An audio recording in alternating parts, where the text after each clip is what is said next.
মাথাটা অন্যদিকে ঘুরাইয়া চাদরের মধ্যে করে গুনগুন করে কাঁদে।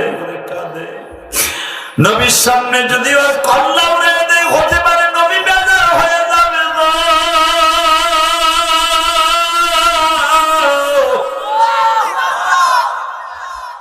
পারমিশনের অপেক্ষায় আছি, দেখি আমার এতিম নবী কি উত্তরটা দেয়। নবী আমার বলে, কলার সারেন, আপনাকে জানেন ইশারা দিলে আপনি দলির সাথে হয়ে যাবেন। আমি জানি তুমি ক্যাডার না, তোমার সবাই জানে রাহমাতুল লিল আলামিন, তুমি ওয়াদার দিক দিয়ে এক নাম্বার, কেন টাকা দাও না? নবী বলে, আমি পৃথিবীতে যদি কোনো ওয়াদা ঠিক রাখার দিক দিয়ে কোনো মানুষ আল্লাহ বানায়, তার ভিতরে আমি এক নাম্বার। অতএব আপনার সাথে ওয়াদা আছে, সেই মোতাবেক আরো 25 দিন বাকি আছে, আমার টাকা এখনই লাগবে, দিবি। নবী বলে, যতটুকু আছে ততটুকু নিতে পারেন, বাকিটা পুরো পরিশোধ করবো আগামী মাসের 25 তারিখ। এই বেঈমান মুনাফিক আমার নবীর যখন চাদর দিয়ে মাঝে মাঝে টাক দেওয়ার বকা দেয় গো, ওমর গলা কাটা মুরগির মতো আসার মাসার খাইতেছে। মদিনার কাপুরুষেরা, তোমাদের যাদের টাকা আছে কেন পরিশোধ করো না? ওমর সহ্য করতে পারলেন না। মুনাফিকটারে বাবা ফুটবলের মতো গোল করে ফিরে আসার মারবে।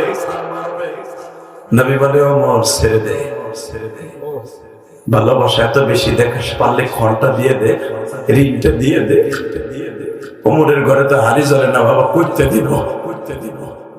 ওমর কষ্ট ভাইয়া মসজিদে নববীর খুঁটির নিচে বয়ে বয়ে কান্দে আর কয়, ওমর রে, 108টা দোকান রাইকা মক্কা থেকে মদিনায় আইছো ওমরে, খত্তাবের পোলা। আমার দোকান দখল করে ভাড়া দিয়ে খাইতেছে কুরাইশ বংশের নেতারা, আর ওমর আজকে ঋণ দিতে পারে না। ওমরের সামনে তার প্রিয় হাবিবকে অপমান করে। হালাকে আমি ওমরের দোকান ভাড়া দিয়ে খাইতেছে মক্কাওয়ালারা। ওমর, তুই আর কত সহ্য করবি? বাজান রে, সব সাহাবীরা বাঘের মতো তাকায় আছে, কেউ প্রতিবাদ করতে পারে না। বিশ্বনবী বললেন, প্রতিবাদ যদি হতে হয় তার ফন্ডটা আগে দাও, ঋণ আগে দাও। সাহাবা কেরাম সব এক হয়ে, মুসলমানগণ এক জায়গায় হয়ে ঋণ বুঝাই দিলেন। ঋণ বুঝাই দেওয়ার পরে এইবার আপনি কানবেন। আমার নবী মুনাফিকের টান দিয়ে কই, ভাই আমার সাহাবীরা আপনার সাথে বেয়াদবি করে দিয়েছে, মাফ করে দেন। আপনাকে মন মনে হয় খারাপ, এত বড় একটা দয়াল নবী আমার ঋণটা বুঝাই দেওয়ার পরে বলতেছে, ভাই আমার সাহাবীরা আপনার সাথে একটু বেয়াদবি করছে, আমার সাহাবীদেরকে মাফ করে দেন, আমারও মাফ করে দেন। আসলে আমার তো দোষ না, আমার ওয়াদা ছিল আগামী মাসের 25 তারিখে, আপনি আগে আসছেন, হয়তো আপনার একটু কষ্ট হয়েছে, মাফ করে দেন। এইবার মুনাফিক লাভ দিয়ে দাঁড়ায় বলে, আমি ঋণ নেওয়ার জন্য আসিনি, আমি আসছিলাম মুহাম্মদকে টেস্ট করার লাগে।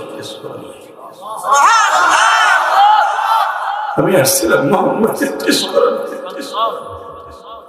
মদিনার গভর্নমেন্টের প্রেসিডেন্ট, আবু বকর স্বরাষ্ট্রমন্ত্রী, ওমর পররাষ্ট্রমন্ত্রী, ওসমান গনি খাদ্যমন্ত্রী, ত্রাণমন্ত্রী, আইনমন্ত্রী আলী।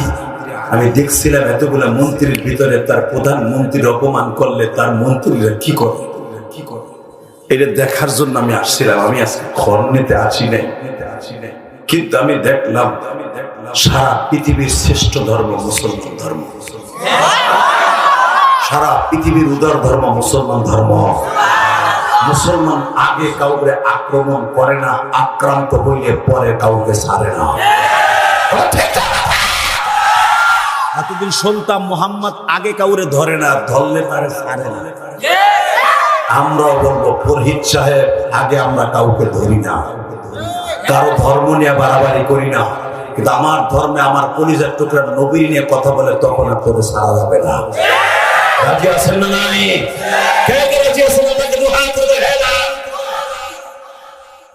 আল্লাহ কবুল করেন, জোরে করে আমিন। কষ্ট হইতেছে, তাকান এদিকে। আল্লাহ আছে না? আছে, আছে। আর নবীর সামনে অপমান করলে, নবীকে সাহাবীদের সামনে অপমান করলে সাহাবীরা রক্তে আগুন লেগে যেত। ঠিক সাহাবা ইকরামের অনুসারী কিছু উলামা ইকরাম এখনো বাংলার জমিনে আছে। নবীকে কেউ গালি দিলে, অপমানজনক কথা বলে, তখন উলামা ইকরামরা বসে থাকে। আলহামদুলিল্লাহ বলেন। এবার আমি দেখবো আল্লাহর প্রতি কার ভালোবাসা আছে। আল্লাহর ওই বান্দা আব্দুল্লাহ রে বউ যখন বলছে ওটা আমার আগের স্বামী, সাথে সাথে বলে, বউ রে বুঝে ফেল, তোমার যখন আগের স্বামী আর আমি যখন ওনারও ছিলে, আল্লাহ আমার কপাল খুলে দিয়েছে। কারণ আমাকে যখন সে মেরে কানের তালাটা ফাটাইয়া দিল, এই যে কালো দাগটা দেখো, আমি তখন রক্ত গুলাকে ডাইন মালিক রে বিচার তোমার কাছে দিয়ে গেল। সেটা যখন আমার মালিক সঠিক করেছে, তাহলে ওর ওসিলেই তো আমার কপাল করছে। ওরে আর আমি গরিব রাখবো না, ওরে আমি গরিব রাখবো না, আমার সম্পদের অর্ধেক ওর নামে লিখে দিলাম। জোরে জোরে জোরে জোরে জোরে জোরে। এমন লোক দুনিয়া পাওয়া যাবে? হ্যাঁ, বরঞ্চ তুই আমারে মারছিলে হৌরের পুতে, তোর এখন বানু বাইন্দা বইটা কেন ফেলাইয়া তোর ল্যাংটা করিয়া গরম ডিম দিমু। কথা কন না কেন? জোরে কন। এই মুসলমানের বলা ভালো করে বুঝলেন, আগে যখন আওয়ামী লীগ সরকার ক্ষমতায় ছিল, বিএনপি এলাকার একটাও এলাকা আসতে পারে নাই, সব অন্য বাড়ি বাড়ি ঘুমাইছে। বিএনপি এলাকাও আতর বাড়ালাহান বানাইছে, খালি খবর লবি কখন চান্দুর পছন্দ বাইতে আয়। কথা কন না, এটার নাম রাজনীতি না, এর নাম পোষা রাজনীতি। কথা কন। রাগ করতেছে, বুম দূরে বয়ে গেছে, বুঝছি বাবির লোক একটু গ্যাঞ্জাম হয়েছে, সব বাদ দেন না। এটা জান্নাতের বাগান, 70টা বুর আশায় থাকে, 70টাই পাবে, একটা কম পাবে। আলহামদুলিল্লাহ বলেন।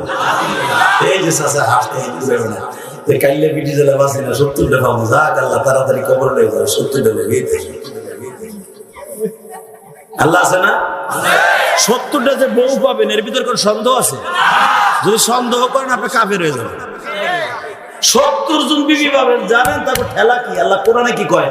হুরুন আইনুন কামসালিল লুকলুইল মাকনুন।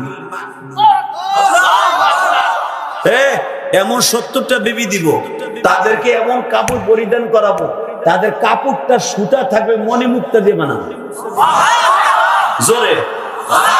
কাবা ঘর যারা দেখছেন না হাজি সাহেবরা, কাবা ঘরের গিলাপের সাথে স্বর্ণের সুতা দিয়ে কোরআন শরীফের আয়াত লেখা। আল্লাহ যারা সুবহানাল্লাহ আসতে গাইছে বাড়ি করছি না, কি দেওয়া করবার লাগে, আস্তা যাইতে দিও না। তাই কেমন এইবার জানি আল্লাহকে একবার হলো মক্কা মদিনায় ওই কাবা ঘরের গিলাপটা দেখার তৌফিক দান করো। কাবা ঘরের গিলাপের মধ্যে শত শত কোরআনের আয়াত লেখা আছে। এই শত শত আয়াতগুলো লেখা, কোরআন শরীফের আয়াত লেখা কাবা ঘরের কালো ওই গিলাপের সাথে স্বর্ণের সুতা দিয়া। 1-2 কেজি না, প্রায় 2.5 থেকে 3.5 মণ স্বর্ণ থাকে ওই গিলাপের সাথে। আপনি দেখছেন কাবার গিলাপ যখন লয়ে যায় বিশাল বড় টেরাক লাগে, কি ওজন ওইটা, আল্লাহু আকবার বলতে পারলেন না? এবং এই কাবার গিলাপ যেখানে বানানো হয় ওই তাকটা পৃথিবীর অন্য কোনো কাপড় বানায় না। এটা আমার আল্লাহর কাবা হবে সম্মান। এবং যেই নকশিওয়ালারা, যেই মিস্ত্রিরা স্বর্ণের সুতা দিয়ে কাবা ঘরের আয়াতগুলো লেখে, কোরআন আয়াত, সারা বছর এদের কিন্তু অন্য কাজ করানো হয় না, সর্বোচ্চ বেতন দিয়ে তাদেরকে রাখা হয়। আল্লাহ বলতে পারলেন না? এটা কাবা ঘরের সম্মান। কারণ আমার আল্লাহ কোরআনে কি বলে, আমি আয়াতখানা পড়বো, এই জন্যই তো ওদের এত দাম, এই জন্যই তো ওদের কাছে আমরা সবাই মুসলমানরা ধরা। কথা বল না কে? ইন্না আউয়ালা বাইতি উযিয়া লিন-নাস লাল্লাযী বিবাক্কাতা মুবারাকান ওয়া হুদাল লিল-আলামিন।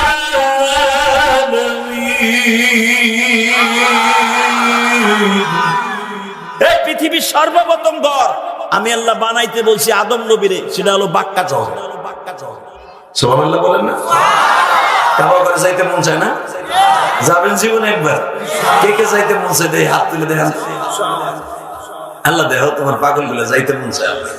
আল্লাহ হজে না নাও, হজে করতে 6-7 লাখ টাকা, আল্লাহ 1 লাখ 1.5 লাখ টাকা দেখবো উমরা করে নিয়ে এসো না। এটা বড় আশা। ওই আয়াতগুলো দেখবো। এই কাবা ঘরে গিলাফের আয়াত কিন্তু পরিবর্তন হয় না, যেগুলো সেই ইব্রাহিম নবীর যুগের থেকে লেখা, যে আয়াতগুলো এখনো পর্যন্ত ওই আয়াতই লেখা থাকে। আলহামদুলিল্লাহ বলতে পারলেন না? না মানে তো আল্লাহ বলতেছেন যে 70টা বউ আমি তোমারে দিব, এই 70টা বিবি যেই কাপড় পরাবো, তাদেরকে আমি পরিধান করাবো মণিমুক্তা সুতা কাপড়। ওই 70 পাল্লা কাপড়ের ভিতর দিয়েও তোমার ওই স্ত্রীর রস গুলে দেখা যাবে। আল্লাহু আকবার জোরে বলতে পারলেন না? এই জন্যই তো দেখবেন বিবি ঘরের মধ্যে স্বামীর জন্য সাজা সুন্নাত। তুই এই সময় যাইস না, স্বাস্থ্য ভাই এখন তুই বল তোর এত ডিলে কেন? ফেসবুক ওই এক আঙ্গুল খারাইছে, তার মানে ওটা ইসিম কিম পাকা হয়েছে। মগা লম্বা বেড়া আধা ঘন্টা সাইফে থাকবে, তোর বাবার মতো লোকে বই রয়েছে আমার বাজান, কথা ঠিক না বেটে? 2 ঘন্টা বেটার আওয়াজ শুনে পায়খানা প্রস্রাবের নাম না হুদা বইছে 25 মিনিট আগে, কিন্তু আমি দেখছি তো কোন সময় বইছে। ওই পিছনের পার্টিকের 1 ঘন্টা আগে বইছে, 25 মিনিট আগে বইছে। আর যদি 25 মিনিটের ভিতরেই দইরা বেলায় একটু পরে তো মাইরে দিয়ে চিন্তাই করতেছে, ওজনে বাইরে না পারে। দেশ তো আল্লাহ তুমি ওলি বানায় দাও, আল্লাহ ওলি বানায় দাও, আল্লাহ ওলি বানায় দাও, জুনায়েদ বাগদাদি বানায় দাও। আর না উঠে দেখেন, দেখ তোরে করি গেছে। আলহামদুলিল্লাহ বলেন। আমার এই কলিজার যুবক ভাইয়ের এই বাংলাদেশ স্বাধীন করছে নতুন করে, কথা কান না আরো জোরে। গত 25 দিন ওয়াজ করিলাম আবু সাইদের বাড়ির ওখানে, ওই যে আবু সাইদ বুকে পয়তা দিয়েছে না, মার গুলি। আরে বাবার ওই আগে কইতো মুফিজ আসলে মুফিজ না, পুরা বুক ভরা কলি বেরো ভরে রয়েছে। পিছনে কথা কয় কে? এই লেডিসরা কথা কয় না, এ জাতি আলাদা। যত না করবে ওরা 3 জন এক জায়গায় যদি হনে যে ওয়াজের ওসিলে ওরা 3 গুণ এক জায়গায় হয়েছে, তোরটা কেমন রে? আমারটা তো বিদেশ আগে একটু আমার লাভার সাথে কথা কইতাম, হ্যাঁ আমার গুলো কইতেও পারি না, কথা বল না গে। 3 মহিলা এক জায়গায় হইলে বিবিসির খবর কিন্তু এক জায়গায় না, কথা বল। চাচা খুব খুশি যে আপনার ঘরে চলে, কিন্তু মনে রাখবেন আমি আমার মা বোনদেরকে বলবো, স্বামী ছাড়া দুনিয়ার যেই পুরুষের সাথে ইমুতে কথা বলবেন, আল্লাহর কসম আপনার চেহারা নষ্ট হয়ে যাবে, আপনার চেহারার ভিতরে আল্লাহর গজব ঢুকে যাবে। স্বামীর সাথে 1টা মিনিট, বিদেশি স্বামীর সাথে 1টা মিনিট ইমুতে কথা বলি, এবং যত রকমের সাজন আছে সাজেন। আপনি মা আয়েশার সাথে জান্নাতে যাবেন। মা আয়েশা হাদিস দেখেন নাই? আমি বলে দিয়ে যাই মহিলাকে ওয়াজ কিছু কইরা যায় কমু এখানে আসার আগে আমার কিছু যুবক কইছে যে এই 2টা ওয়াজ করবেন। 1 নম্বরে নিশা, নিশার কথা কি কমু রে ভাই? নিশার কথা বলতে গেলে তো আমারই মাথা খারাপ হয়ে যায়। নেশা করে আসলে কয়েকদিন আগে একটা ঘটনা ঘটছে, একটা ছেলে তাই না তার মায়ের খুন করছে। দেখেন ঘটনার মোড় এখন কোন দিক গেছে।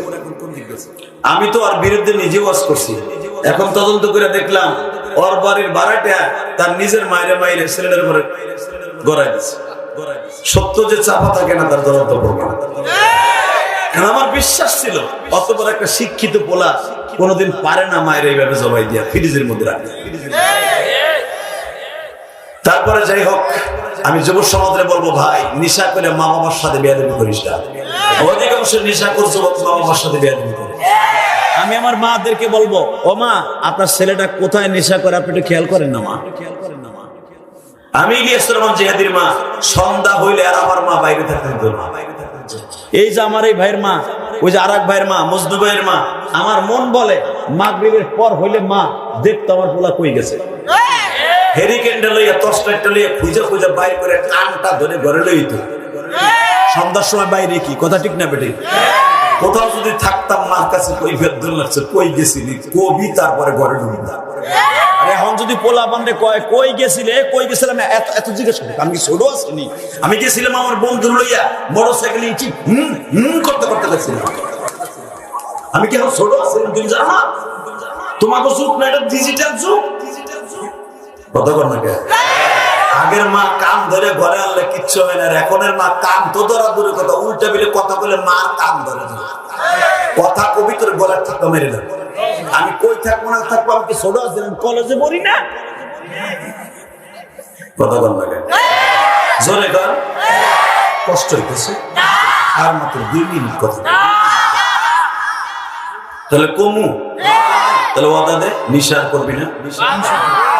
হ্যাঁ, একটা ছেলে যদি দাদা দিতে পারোস, একটা ছেলে বাপের বেটা যদি হয়ে থাকোস, জান্নাতি মহাপুরুষ যদি হইতে চাস, আমি ইলিয়াস রহমান জিহাদি সারা জীবন তোর জন্য দোয়া করব, কাবা ঘর ধরে দোয়া করব। এই দোহারের একটা ছেলে লাভ দিয়ে তারা বলতে পারবি, হুজুর আমি গাঁজা খাইতাম, আমি হিরোইন খাইতাম, আমি বিড়ি খাইতাম, হুজুর ওয়াদা দিলাম জান আলেমের সাথে আর জীবনে নেশা করব না। যদি বলতে পারোস, যা আমি ওয়াদা দিয়ে গেলাম এই দোহারে, আল্লাহ যদি আমাকে জান্নাত দেয় তোর সাথে লয়ে যাবো। দাঁড়া, তোকে নেশা করবি না, দাঁড়া দাঁড়া, সাহস করে দাঁড়া বেটা, দাঁড়া, নেশা করবি না, দাঁড়া। দেখি কিরে হাত জায়গায় লেখা উড়ে বা উঠবা না? আমি বলছিলাম দাঁড়াও, নেশা করবা না এমন কি আছো? দাঁড়াও দেখি, একটা ছেলে দাঁড়াও, হুজুর আমি নেশা করবো না, আমি বলে গেলাম তোমাকে বন্ধু বানাবো। বলো তো,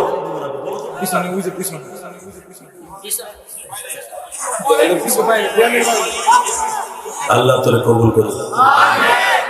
আমি ভাই তুই নেশা করতি? হাসবে না, হাসবে না, হাসবে না, হাসবে না। হাসলেন কেন আপনি? হাসলেন কেন আপনি? এই শত শত মানুষের সামনে যে ছেলেটা হাত তুলছে, আপনি কি মনে করেন মান সম্মানের ক্রেডিট নেই? তুমি চান্দু মনে মনে বাঁচতেছো আমি তো নেশা করি, হাত উঁচা করবো না, কিন্তু আমি ছেড়ে দিব। তুমি দামি না, তুমি দামি না, ওই ছেলেটা দামি। কারণ কি জানো? ও একজন আলেমের কথা রাখছে, ও নেশা করবে না। আমি গ্যারান্টি দিয়ে গেলাম, ও যদি ঠিক মতো 5 ওয়াক্ত নামাজ পড়তে পারে, মা বাবার খেদমত করতে পারে, ঠিকই ইলিয়াস রহমান জিহাদির সাথে জান্নাতে যাবে। যদি আল্লাহ আমাকে মাফ করে, জানি না আমাকে মাফ করবে, অথবা ওরে যদি আল্লাহ মাফ করবে, ওর সাথে আমার করে। আমি চাই ওই ছেলেটাকে আল্লাহ তুমি কবুল করো। জোরে আমিন, আরো জোরে আমিন। 101টা খুন করে যদি জগৎ বিশ্ববিখ্যাত ওলি হতে পারে, ও পারে না? 99টা খুন করে গেছে, বনি ইসরাইলের এক পাবলিক গেছে পীর সাহেবের কাছে, হুজুর আমার একটু মুরিদ বানান, তোমার পাপ কি, কি করছো?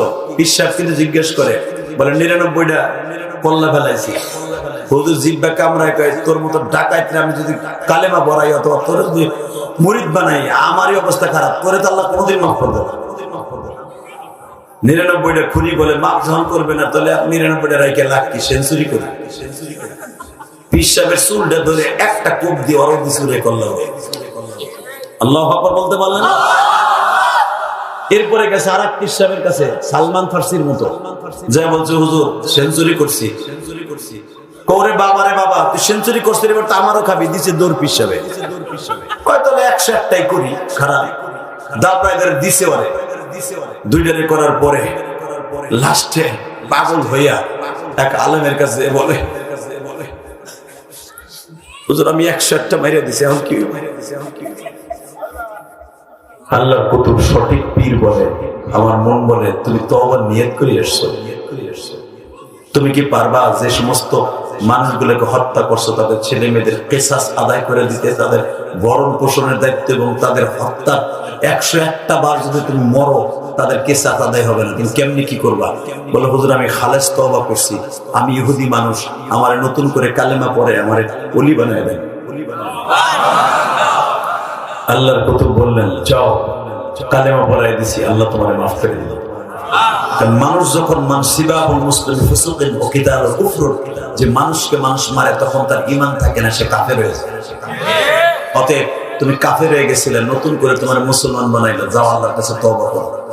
আল্লাহর কি কুদরত, কি সুদূর যাইতে না যাইতে বাবা, এই লোকটা ওই যে তওবা করে বাড়িতে যে বের হইয়া, আল্লাহর বান্দা তওবা নিয়ত করে যে বাইরে হয়ে যতটুকু রাস্তা গেছিল, আল্লাহর বান্দা প্রতিমধ্যে মারা গেছে। আল্লাহ আকবার বলতে পারলেন না? এটা আমার বাপের বানানো কথা না। বনি ইসরায়েলের বিশ্ব নবীর কাছে জিবরাইল ওয়াজ করতেছে, এখন ফেরেশতারা রাখছে টানাটানি। মন কান কি কয় এটা আমার গুরু, হে কয় আমার গুরু। মরছে কোনটা? হিন্দুরা কয় এটা আমাগো, ও কয় আমাগো। একজন লাভ দিয়ে দ্বারা কত প্যান করে, তাহলে তো বোঝা যাবে কাগো গুরু। কথা বল না? ঠিক ফেরেশতাদের মধ্যে লাগছে যুদ্ধ। ও কয় আমার গুরু, ও আমার সারা জীবন আমার সাথে চলছে। নিকারটা কয় না, সে তওবা করে কেবল বাড়িতে বের হইছে। ইন্দিবি টাইমে ভোটাভুটি চলতেছে। এটা আমার বাপের বানানোর কথা না, ডাইরেক্ট বুখারীর হাদিস। এই মুসলমানের বলা ভোটাভুটি চলতেছে আল্লাহর মাঝে। আল্লাহু আকবার জোরে বলতে পারো না? আদালতের ভিতরে বিচারের রায় হয়ে গেল। দেখো তো তওবা করার পরে এই লোকটা যতদূর হেঁটে আসছে আর বাড়ির থেকে যত দূরত্ব, এটার কাজ জায়গা বেশি। দেখে যে বাড়ির থেকে জায়গা কম, পাপের সংখ্যা বেশি। আল্লাহ বলেন ও যে মনের ভিতরে তওবা নিয়ত করে বাড়ির থেকে বের হয়েছিল, ওয়া আম্মা মান খাফা মাকাম রাব্বিহি ওয়া নাহান নাফসা আনিল হাওয়া ফাইন্নাল জান্নাতা হিয়াল মাওয়া। ওর অন্তরের ভিতরে খালিস তওবা নিয়ত ছিল বিদায় আমি মালিক, ওর জায়গা কম ছিল, আমি ওটারে বড় করে দাও।